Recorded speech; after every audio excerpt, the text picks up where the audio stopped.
Quero compartilhar com vocês algo que tem queimado no meu coração, que durante todas as férias eu estava lendo, estudando. Você pode ler o primeiro versículo? Eu quero falar hoje sobre chamado. Você foi chamado. Vamos ler a Bíblia no Gênesis capítulo 1, versículo 1. Eu quero que você que está com uma Bíblia de verdade, e eu recomendo todos terem uma Bíblia de verdade, porque você pode fazer da sua Bíblia um memorial da sua vida. Você pode colocar datas, dias que o Senhor fez, ou dias que o Senhor não fez. O que você pode fazer da sua Bíblia a sua história, porque ela é a sua história. Nós precisamos entender que Gênesis não é simplesmente só o primeiro livro da Bíblia. Gênesis, ele é a semente. Ele é uma semente, ou seja, Gênesis, ele não só explica as primeiras coisas da Bíblia, ele explica tudo da Bíblia. E que tudo que começa em Gênesis, como uma semente, ele vai crescer. Um exemplo bem básico que eu uso aqui várias vezes é, por exemplo, a serpente. A serpente do Éden, em Apocalipse, o que Deus falou? Que ela ia se alimentar do pó. E durante toda a Bíblia e durante toda a história, a serpente se alimenta do pó. E lá em Apocalipse ela já não é mais uma serpente, ela cresceu e virou um dragão. Então o que é uma semente em Gênesis, lá em Apocalipse, é o grande final. Mas Gênesis é dividido em 3 partes. E eu gostaria que, se você tivesse com uma caneta, calma, isso aqui não vai ser uma aula não, é só o início para você entender. Gênesis é dividido em 3 partes. Eu gostaria que se tiver com uma caneta, você colocar um parênteses assim no 1, e você escrever assim, ó, primeira parte, primeira sessão. Melhor você escrever primeira sessão. E essa primeira sessão, você pode escrever aí do lado que é a criação. Está aqui para você ver. E a primeira frase que nós encontramos na Bíblia é o quê? No princípio, Deus. No princípio, Deus criou os céus e a terra. Em hebraico, essa palavra Deus significa Elohim.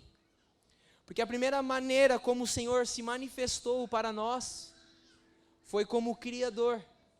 Nós acabamos de cantar aqui que Ele criou todas as coisas.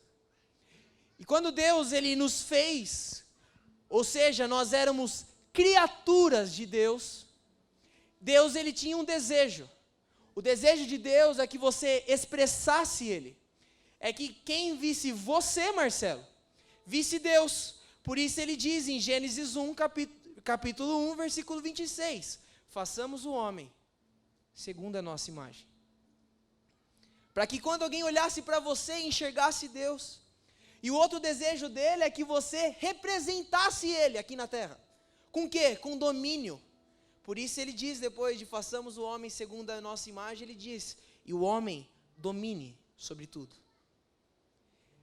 E essa primeira sessão vai até Gênesis capítulo 2, você pode virar a página aí. Versículo 25, ou seja, o último versículo do capítulo 2. Então a primeira sessão de Gênesis, a primeira parte é a criação. Só que no capítulo 3, quero convidar você a escrever também, você coloca um parênteses, e você coloca aí, segunda sessão, que é a queda. Em Gênesis 3, a queda começa.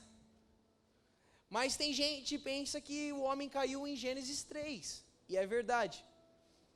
Mas essa segunda sessão, ela não acaba em Gênesis 3. O homem vai caindo sem parar. Então, em Gênesis 3, o homem ele perde a presença de Deus e ele perde a proteção de Deus. Adão e Eva, eles saem do jardim. Eles não desfrutam mais do jardim, andar no jardim com Deus. E agora eles estão desprotegidos. Você sabe por que você sente tanto medo? É porque o homem perdeu a proteção de Deus. Só que em Gênesis 4, o homem cai um pouco mais. Volta, antes disso, Gênesis 3 começa com mas a serpente. Porque essa é a fase principal da segunda sessão. Mas a serpente. Em Gênesis 4, aonde Caim e Abel, há a queda da família. Não é só um homem, um indivíduo sozinho que cai. Toda a família cai também. A queda do que é família, do que é padrão de família, do que é padrão de pai, do que é padrão de mãe, do que é padrão de filho, do que é padrão de relacionamento entre irmãos. O homem cai em Gênesis 4. Aí se você fala, tá bom, já caiu bastante. Não. Em Gênesis 6, o homem cai na sua moral. Aonde o homem se entrega aos prazeres sexuais. Então Gênesis 6 é a queda da moralidade. A imoralidade começa a aparecer. Aí você fala, tem como cair mais? Em Gênesis 9, o homem cai nos prazeres da terra. Noé, depois que ele sai de uma arca, ele planta uma vinha. E ele se embriaga. Pela primeira vez, um homem se entregou realmente aos prazeres dessa terra. E aí ele cai. E no mesmo capítulo de Gênesis 9, o homem cai na desonra. Quando Cã,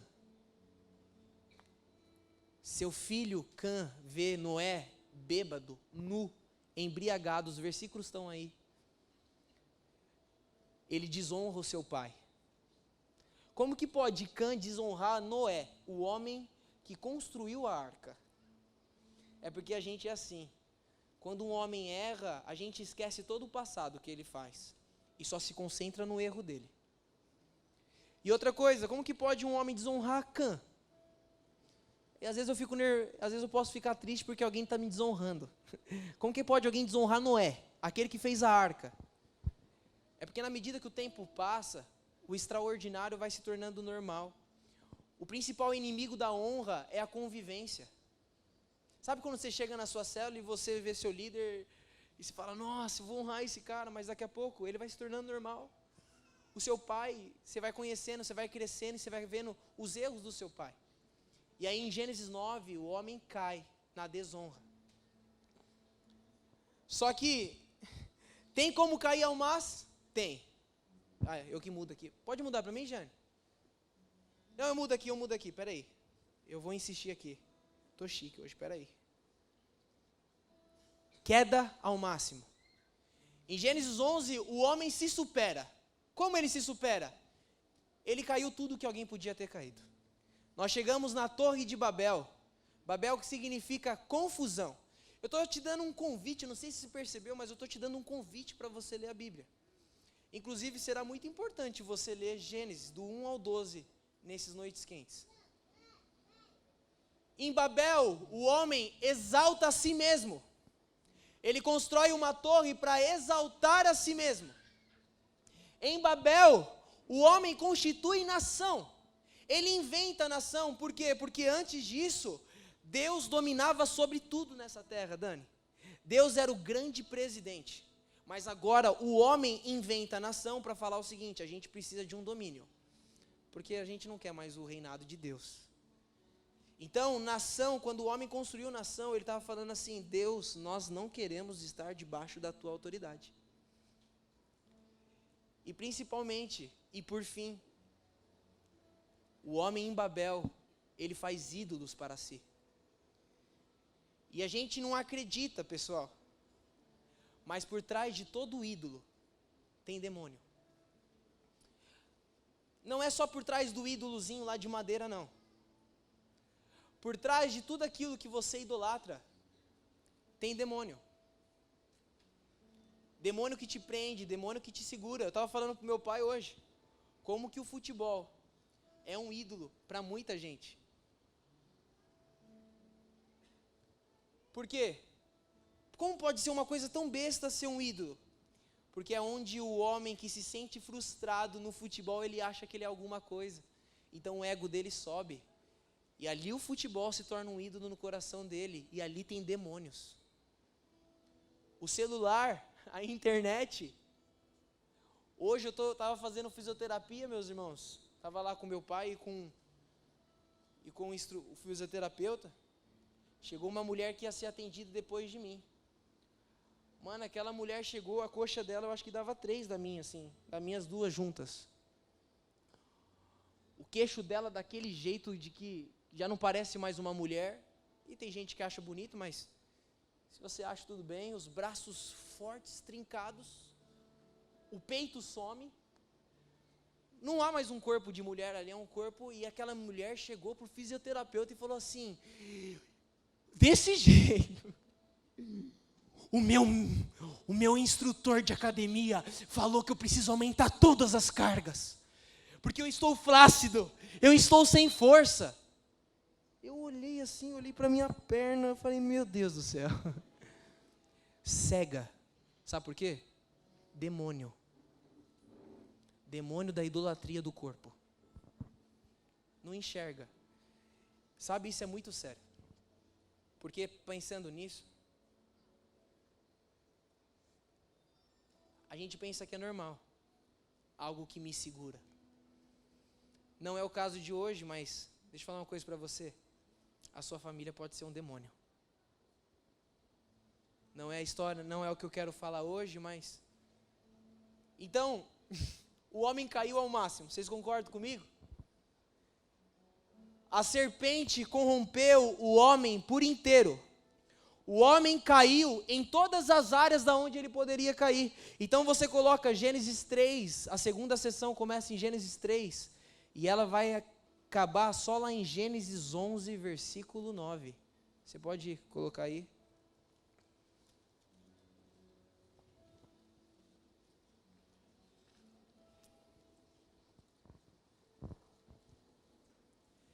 E a partir de Gênesis 11, versículo 10, começa a terceira sessão.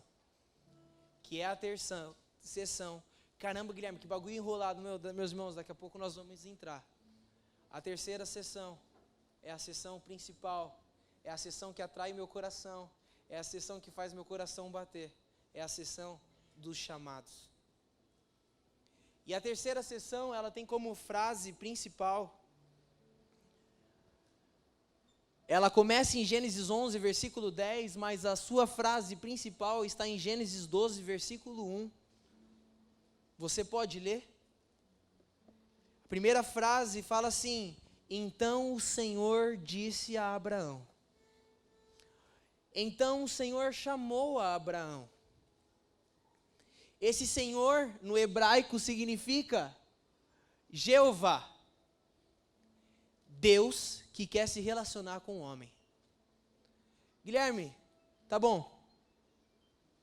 Não entendi nada. Meus irmãos, Deus criou. A serpente veio e corrompeu tudo. E a serpente começou a trabalhar. Ela começou a trabalhar para o homem cair.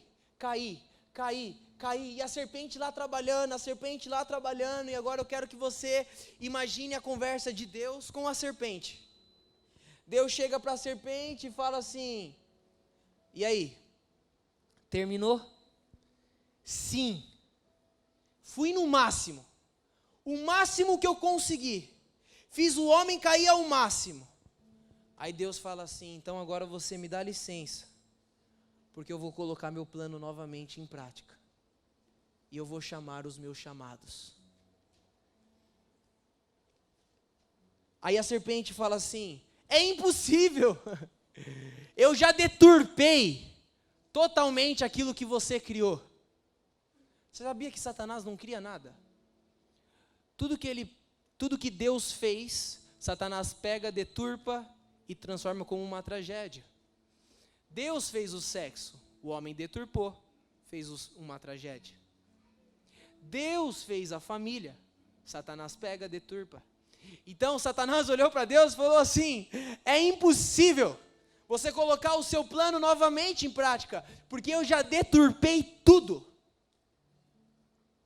E Deus fala: eu sei que você deturpou, É por isso que agora, na terceira sessão, eu não vou mais me manifestar ao homem como simplesmente o Criador dele.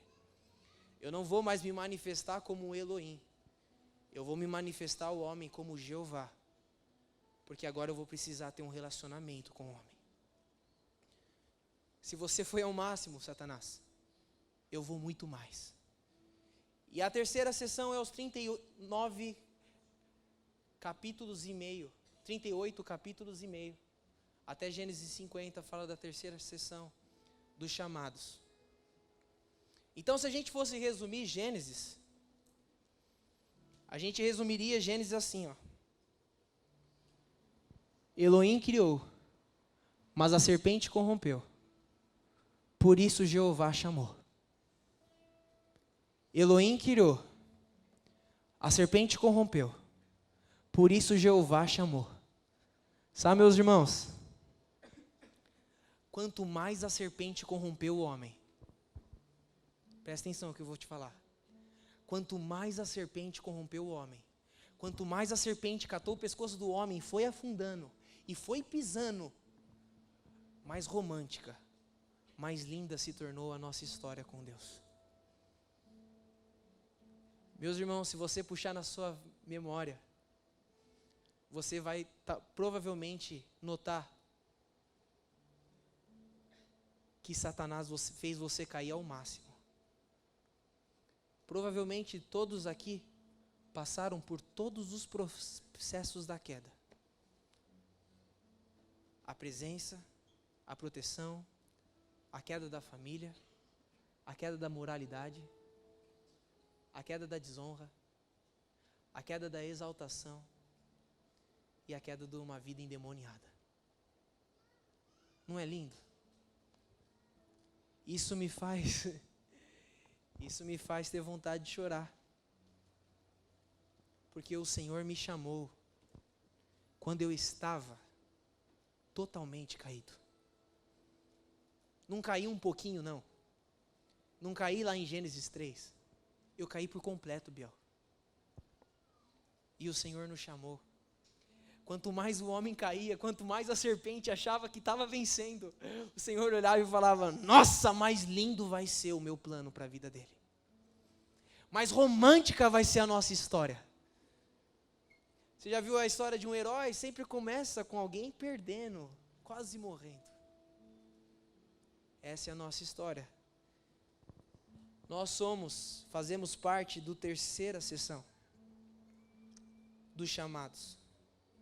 Então, puxa aí na sua memória. Provavelmente, você já caiu na todas. E o Senhor te tirou de lá.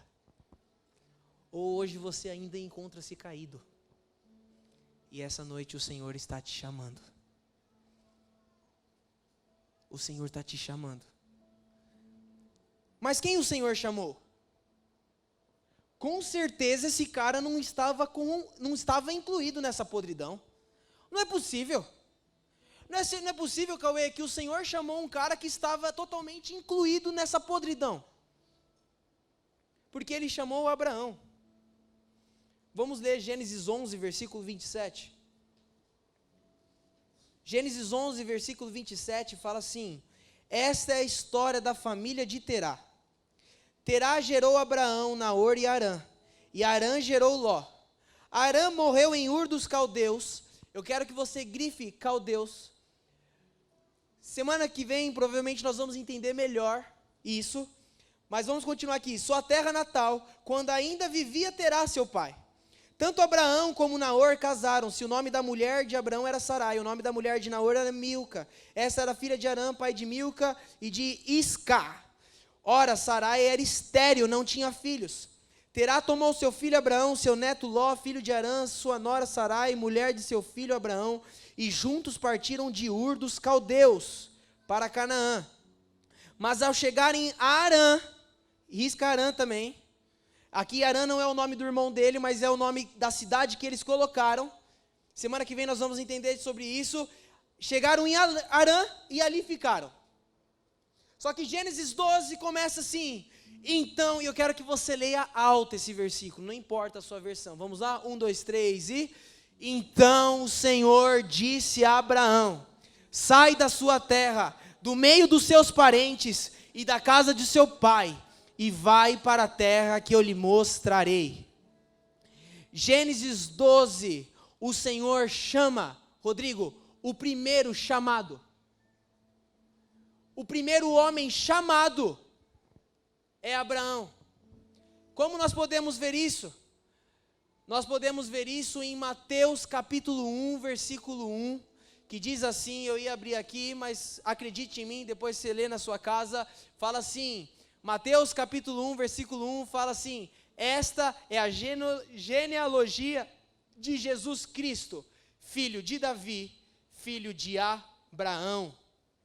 Abraão foi o primeiro cara a ser chamado, como eu e você, mas lá atrás ele foi chamado pela primeira vez.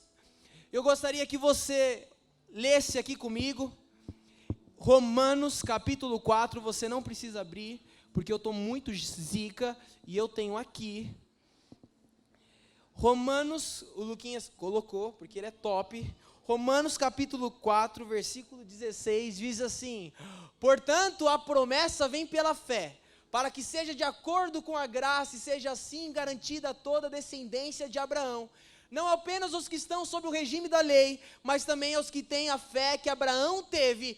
Ele é o pai de todos nós, ele é o primeiro de todos nós.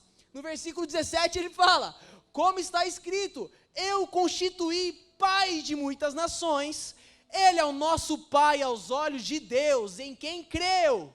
Então se você creu, e quero, hoje, essa questão do eu crer é um pouco mais além.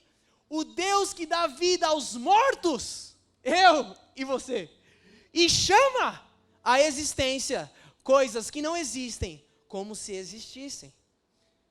Esse texto aqui é para mostrar para você que Abraão é o nosso pai, e que ele é o primeiro dos chamados.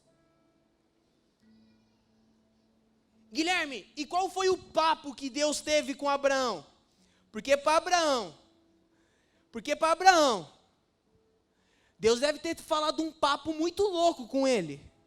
Está lá em Gálatas 3:8, o que Deus falou com Abraão.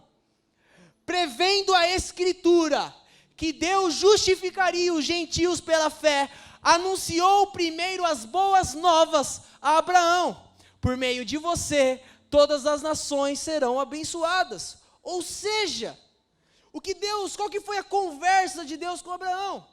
Foi a pregação do Evangelho, foi as boas novas, é aquilo que você ouve quase todos os dias aqui. Esse era o papo de Deus, o mesmo papo que Deus teve com Abraão, Ele está tendo com você. E você quer mais um motivo para você se sentir especial?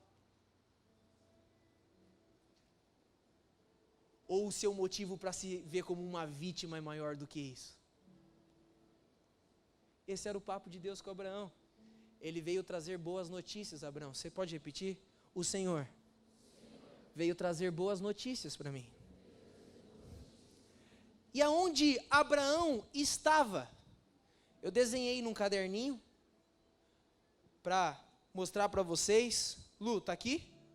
O meu desenho super embaçado. Aqui. Esse é o meu desenho, pessoal. Abraão estava aqui, ó, em Ur. Semana que vem nós vamos passar por tudo aqui, ó. Mas Abraão estava na cidade de Ur, que ficava, sabe aonde, meus irmãos? Na Mesopotâmia, que significa entre rios. Por isso que aqui é o rio Eufrates e rio Tigre. Você estudou esses dois rios na escola. Era para ter estudado. Ou a professora falou e você não ouviu. Mas era Ur dos Caldeus. Sabe o que significa Caldeia?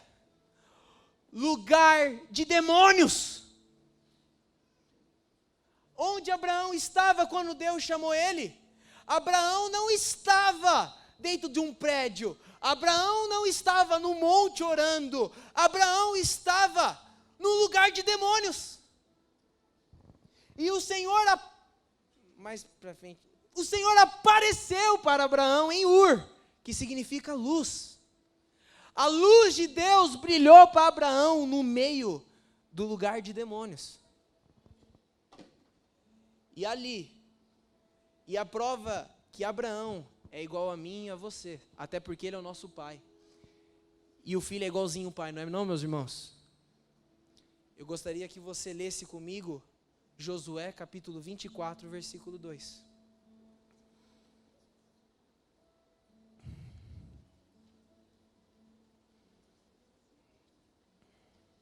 Fala assim.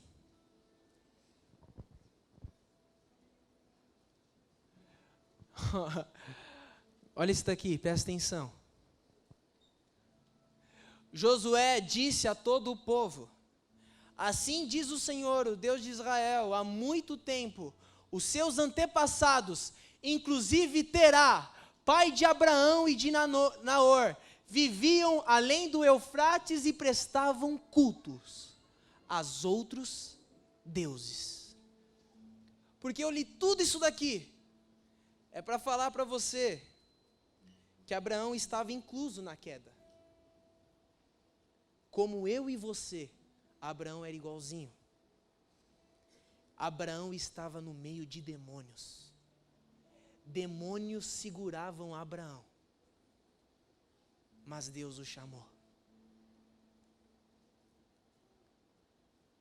Exatamente como você está no meio de demônios. E o Senhor está te chamando. Eu gostaria que você abrisse de novo em Gênesis 12, capítulo 12, versículo 1.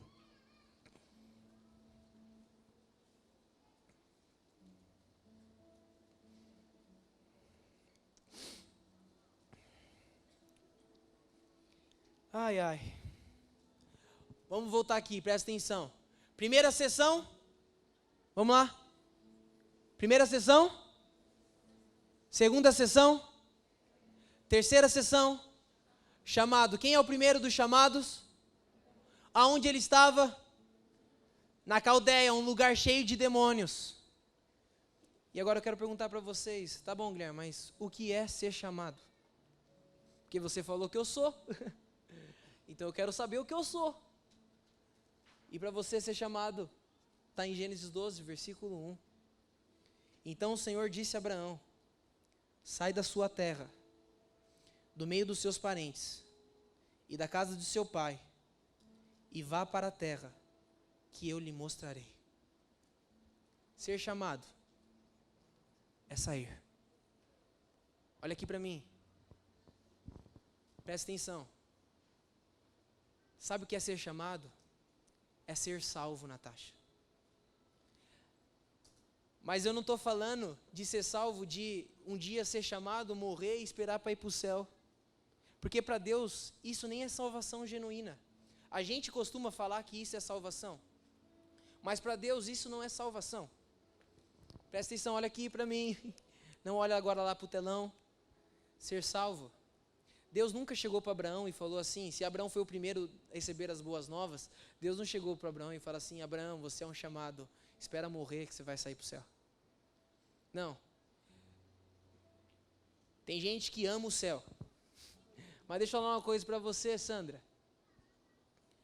A palavra de Deus fala que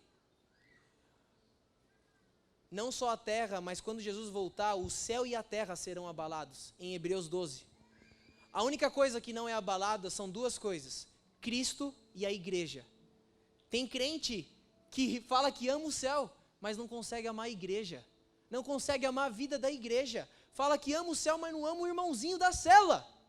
Fala que ama o céu, mas não ama a vida de comunhão da igreja. Fala que ama o céu, mas não ama a confissão de pecados. Deixa eu falar uma coisa para você. Não sou eu que estou falando. Deixa eu falar uma coisa para você. Cadê a minha prima Larissa aqui? A igreja é muito melhor que o céu, meu irmão. Inclusive, nos últimos 2 capítulos de Apocalipse, o Senhor vai deixar o céu para se juntar à Nova Jerusalém, que é a igreja. E tem crente que está achando que o céu, ser chamado é ir para o céu. Não, meu irmão. Ser chamado é você sair. Sair da onde? Da Caldeia. E de uma vez por todas, João, cumprir o plano e propósito de Deus. Ser chamado é você sair do seu passado. Porque tem gente que está com 50 anos, mas até hoje não saiu do passado. Tem gente que até se batizou, mas ainda não saiu do passado. Sabe o que é ser chamado? Ser chamado é você receber as boas notícias. As boas notícias não é que um dia você vai para o céu. Faz até parte do pacote. Mas a boa notícia é que você pode sair. A boa notícia é que você pode sair do ambiente que você nasceu. A boa notícia é que você pode sair de um lugar da caldeia, cheio de demônios. Ser chamado é ser salvo. Ser salvo é percorrer uma jornada. O livro Peregrino fala isso. Meus irmãos, sábado eu estava voltando da praia. E eu ouvi essa música que eu coloquei aí. E eu chorava também. Eu chorava porque há 3 semanas atrás, indo para Ermelino, Matarazzo, eu ouvi um liderado meu falando assim: Guilherme, mano, eu passei o Natal, passei o Ano Novo, eu estou juntando dinheiro, não estou gastando dinheiro com besteira, porque eu quero comprar uma porta para o meu quarto. Porque eu tenho meu tempo com Deus, mas às vezes eu estou lendo lá e está muito barulho, e eu quero comprar uma porta para o meu quarto. Sabe o que esse cara é? Ele é um chamado. E sabe que ele vai comprar uma porta para o quarto dele? É porque para sair ele não precisa sair. Buiu, eu chorava. Esse cara me falou isso há 3 semanas atrás, mas sábado caiu a ficha. Eu estava voltando da praia e Deus falou comigo: você tem noção com quem você está vivendo? Você tem noção do lado dos príncipes que eu estou te colocando? Por quê? Porque eu te tirei da caldeia, Guilherme. Seus melhores amigos são príncipes. Você anda com gente assim. Sabe, tem gente aqui que fala que o Guilherme odeia namoro. E tudo bem se você acredita nisso. Mas sábado eu estava no noivado da Joyce e do Bruno. E eu estava com um sorriso desse tamanho. Sabe por quê? Porque eles não são simplesmente salvos. Eles estão saindo. Eles estão saindo de um padrão de família. Eles estão saindo de um padrão de namoro. Eles estão saindo de um padrão de noivado que a caldeia disse para eles que era o certo. Saíram. E precisam continuar saindo, porque sair é uma jornada. Não é um tiro de 100 metros, é perseverança. Mas eu chorava voltando no carro. Perguntar para mim como eu saí da praia e apareci lá na casa do Paulo, eu não sei. Você foi chamado para sair. Sabe qual que é a boa notícia que Deus tem para você? É que você pode sair. É que você pode sair da caldeia, Patrick. A boa notícia que Deus tem para você é que você pode estar lá na faculdade, mas não está lá na faculdade, porque você já saiu da caldeia. A notícia que o Evangelho traz para você não é porque você vai para o céu um dia. A notícia que Deus quer dar para você é que você pode ter um casamento com um propósito. É que você pode sair. Quem quer sair? Eita! Isso é o Evangelho. Presta atenção, meu irmão. Mas como sair da caldeia? Porque demônios seguram o tempo inteiro. É difícil sair da caldeia. É difícil largar a pornografia. Não é coisa natural não, meus irmãos. É demônios que seguram. Fala para um jovem abandonar um relacionamento promíscuo. É difícil. E às vezes a gente fica com raiva da pessoa, que a pessoa não larga, mas a gente tem que ter compaixão, sabe por quê? São demônios que estão segurando. É difícil abandonar um vício, não é? É difícil parar de se preocupar tanto com o dinheiro, de não amar o dinheiro. As maiores brigas nas famílias são por causa de dinheiro, sabe por quê? E muitos crentes, sabe por quê? Os caras vão até para o céu, mas enquanto eles estiveram aqui na terra, eles viveram na caldeia. É difícil você largar amizades.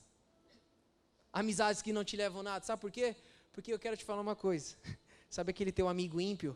Por trás dele tem demônio que segura você. Não é fácil sair da caldeia. Ir para o céu é facinho. Jesus fez tudo. Mas sair da caldeia não é. Então o que fez Abraão deixar tudo para trás? E cumprir o plano e o propósito de Deus? Está em Atos 7, capítulo 1. Eu gostaria que você abrisse.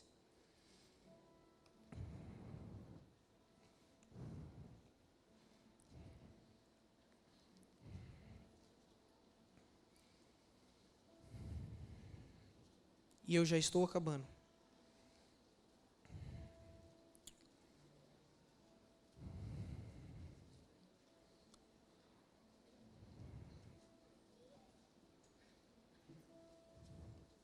Saiu aqui. Põe para mim aí, Jane. E eu vou parar agora. Ah, não, apareceu aqui de novo. Então eu vou continuar. É assim. Vamos lá. Atos 7. Atos 7 é um dos melhores, para mim é o melhor Atos de todos. Fala assim: então o sumo sacerdote perguntou a Estevão: são verdadeiras essas acusações? Versículo 2 diz assim: a isso ele respondeu: irmãos e pais, ouçam-me. O Deus glorioso apareceu a Abraão, nosso pai, estando ele ainda na Mesopotâmia, antes de morar em Harã, e lhe disse, presta atenção, esse versículo. Então aqui mostra, o Gênesis 12 que nós lemos é a segunda vez que Deus chama Abraão. Versículo 1. Porque a primeira vez que Deus chamou Abraão, ele estava ainda. Então antes de Gênesis 11, versículo 27, Deus chamou Abraão na Mesopotâmia, em Harã, em Ur. E a palavra de Deus fala aqui que o Deus glorioso apareceu a Abraão. Meus irmãos, só tem uma coisa que faz você largar a caldeia. Não é seu líder de célula, não é o seu discipulador, não é uma boa pregação, não é o Guilherme pregando. Só tem uma coisa que faz você largar a caldeia: a luz. É você ser iluminado. É Deus aparecer para você como apareceu para Abraão. Sabe, meus irmãos, eu estou ouvindo a música Estrela da Manhã há mais ou menos 30 dias seguidos. Eu imaginava que o meu irmão ia se ligar e ia tocar hoje, sabe? Mas todas as músicas que o meu irmão cantou aqui, ele falou de luz. E tem uma que ele falou assim, que a Natália cantou, fala, chão, como é? Que os demônios cairão ao chão. Os demônios só cairão ao chão quando você ver o Senhor. O que fez Abraão deixar tudo, sabe o que é tudo? Sabe o que é tudo? Para trás. Sabe o que é tudo, Rodrigo? E cumprir o chamado foi a luz. Sabe o que fez Paulo cair do cavalo e falar: quem és tu, Senhor? Foi a luz. Sabe o que fez Estevão? Esse é demais. Sabe o que fez Estevão tomar pedrada, Natália? E falar assim, ó Deus, perdoa eles que estão me apedrejando. Foi a luz. A palavra diz que Estevão viu os céus abertos e viu o Filho do Homem à destra do Pai. Meu irmão, se só tem uma esperança para sair da caldeia, é que você seja iluminado. É que a luz apareça para você. Porque se essa luz não aparecer, você pode ouvir 1 milhão de pregação. Você precisa clamar: Filho de Davi, tem compaixão de mim. Tira as escamas dos meus olhos, porque eu preciso te ver. E a partir desse dia, viver atrás dessa luz, Alexia, que nem os magos foram atrás da estrela da manhã. E nem os palácios de Herodes foram capazes de barrá-los. Porque o que Satanás vai te mostrar de palácio de Herodes para você parar de ir atrás da luz é algo grandioso. Mas você só tem uma esperança, jovem. Que você seja iluminado. E que você veja o Senhor. Sabe, meus irmãos? Essa é diferente de um cristão de verdade e um cristão de mentira. Um cristão de mentira, ele só faz aquilo que falaram para ele ver, para ele fazer ou deixar de fazer. Doutrina. Mas um cristão de verdade, ele já viu. Ele viu e corre atrás dessa luz todos os dias. Meus irmãos, eu já mostrei essa foto aqui, mas eu gostaria de mostrar a foto de uma das galáxias que nós temos no nosso planeta Terra. E se me perguntassem, o que foi que Paulo viu em Atos 9? O que foi que Abraão viu em Gênesis 12? O que foi que Estevão viu? O que foi que Ezequiel viu? O que foi que Daniel viu? Eu creio que foi essa galáxia que eles viram. Isso daqui é uma foto, já mostrei para muitos aqui, mas quero mostrar de novo. Isso daqui é uma foto tirada pela NASA, chamada Estrutura X, de uma galáxia a muito longe da Terra.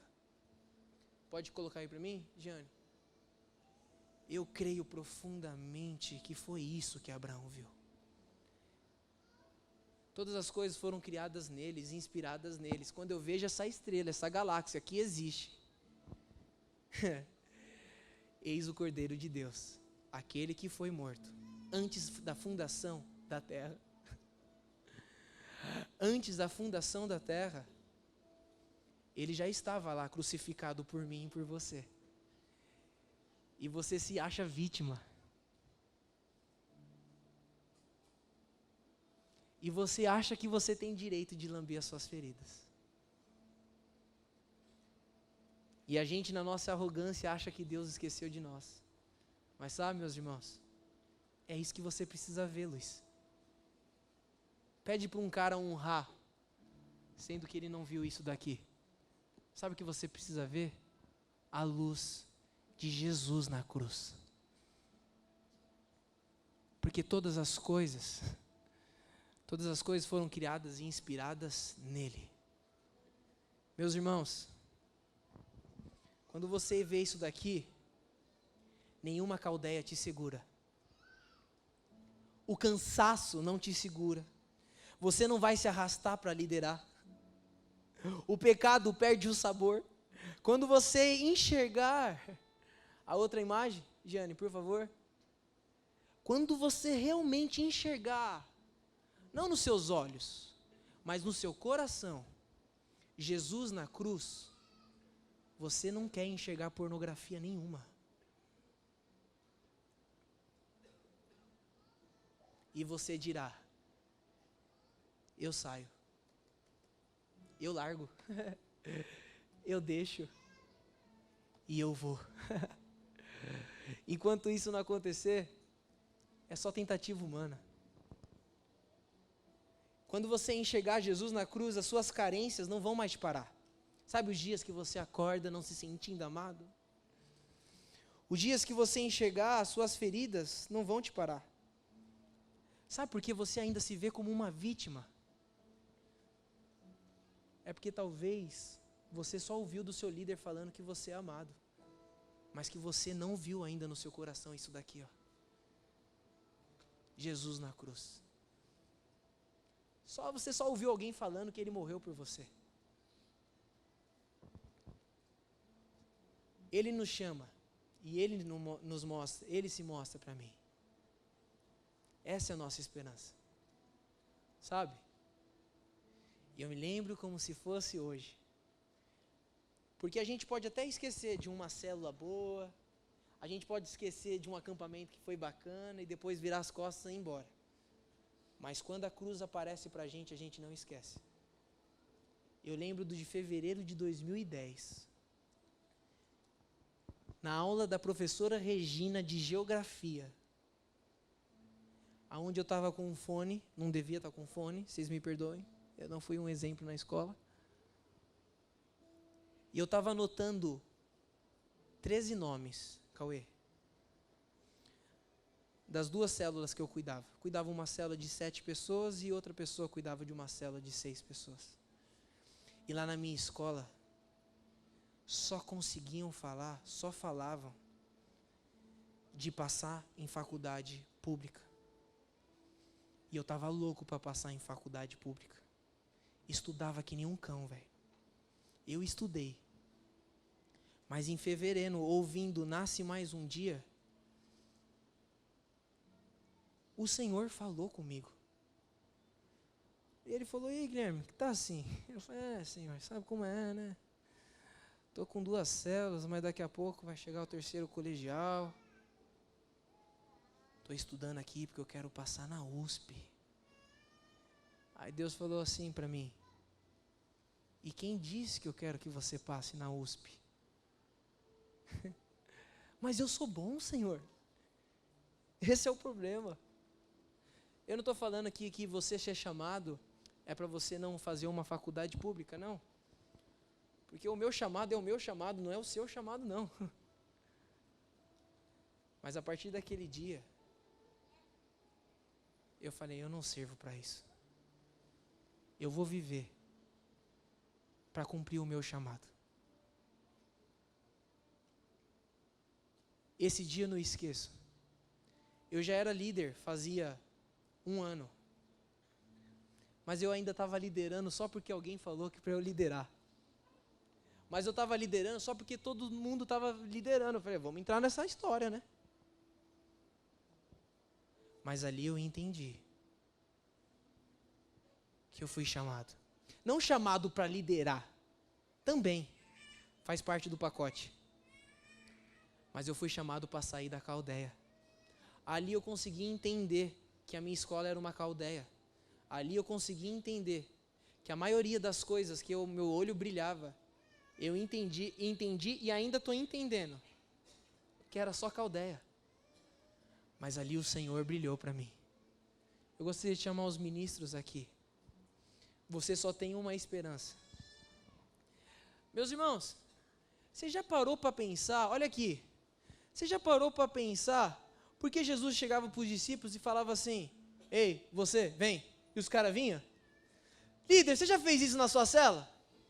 Já passou lá na rua da sua cela e falou assim: ei, você, me segue. Faz isso. E quando você chegar lá no portão da sua cela, olha para trás e vê quantos vão estar. Quem é que já se fez essa pergunta aqui?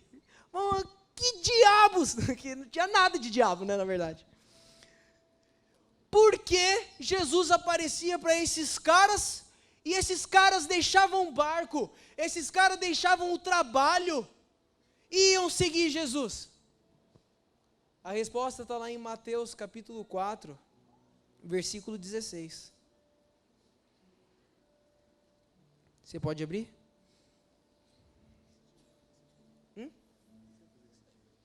Quê? Comprar pizza.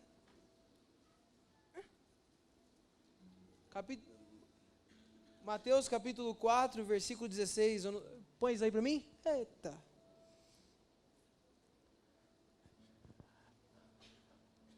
A palavra de Deus fala assim, ó. O povo que vivia nas trevas viu uma grande luz. O que Pedro viu andando sobre a praia não foi um simples nazareno. Havia uma luz nele. Sobre os que viviam na terra da sombra da morte, raiou uma luz. Sabe, meus irmãos? Aqui está a explicação. Israel vivia 400 anos de pura escuridão. De gente lendo a Bíblia, mas não tinha luz. Os fariseus sabiam de tudo. Já tinham ouvido de tudo. De honra, de dizimar, disso, daquilo. Mas não tinha luz. E de repente os discípulos viram uma luz passando na praia. E Pedro falou: eu largo o peixe. Eu largo o peixe. Sabe por que você tem tanta dificuldade de largar um futebol no domingo para estar na igreja? É porque você ainda não viu a luz. Sabe por que você tem dificuldade para largar um celular e fazer devocional? É porque você ainda não viu a luz. Sabe por que você muitas vezes está cansado? Talvez seja porque você ainda não viu a luz. Porque quando você ver a luz, você deixa tudo. O Senhor me chamou, meu irmão. Sabe por quê? Se meu irmão marca GD 4 horas da manhã, eu tô. Porque é um privilégio ser chamado para um GD. Eu estava na Caldeia, lugar cheio de demônios. É um privilégio acordar às 5:30 da manhã e ir para a igreja no domingo, 7 horas, sabe por quê? Porque eu estava na Caldeia. Eu perdi a proteção, eu perdi a presença, eu caí na família, eu caí na imoralidade, eu caí na honra, eu caí, me exaltei, o Senhor sabe como eu já me exaltei. Eu caí nos ídolos, eu falei para o Senhor, não quero mais a sua autoridade, e Ele falou, Guilherme, sai da terra. O Senhor apareceu no meio da Caldeia, e a sua luz brilhou sobre mim, e brilhou sobre você, e quer brilhar sobre você. Amém? Por que você não fala aleluia? Cadê a Júlia? Ah, precisa vir meu pai aqui para você falar aleluia, Júlia? Ah, amém, irmã. O Senhor me chamou, meu irmão. O Senhor te chamou. E a palavra de Deus fala assim, ó. Olharam para eles e foram iluminados, e os seus rostos não serão confundidos. Olhei para ele, eu fui iluminado, e agora quem me vê, não me confunde. Eu não vivo mais em Babel, eu não vivo no meio da confusão. Eu brilho. Olharam para eles e foram iluminados. Mayra, o Oropó precisa ver uma luz. Líder, você precisa enxergar a luz. E você precisa clamar, Senhor, deixa eu te ver. Filho de Davi, tem compaixão de mim. Você só vê pornografia por causa de um motivo, meus irmãos. Porque demônios te seguram. E sabe por que demônios te seguram? Porque a luz ainda não apareceu. O Senhor quer que você seja salvo. Ser salvo para o Senhor não é você ir para o céu. Ser salvo para o Senhor é você sair da tua parentela, sai do teu passado promíscuo, sai de tudo, abandona tudo que não serve, que não vale de nada, que é Caldeia, que talvez aos seus olhos é grandioso, mas é Caldeia. E o Senhor está falando para você, sai, que eu tenho uma nova história para você. E eita, quase que eu caio aqui por causa da minha perna. O Senhor está falando para você sair. Hebreus capítulo 11, versículo 8, você pode pôr para a gente aí?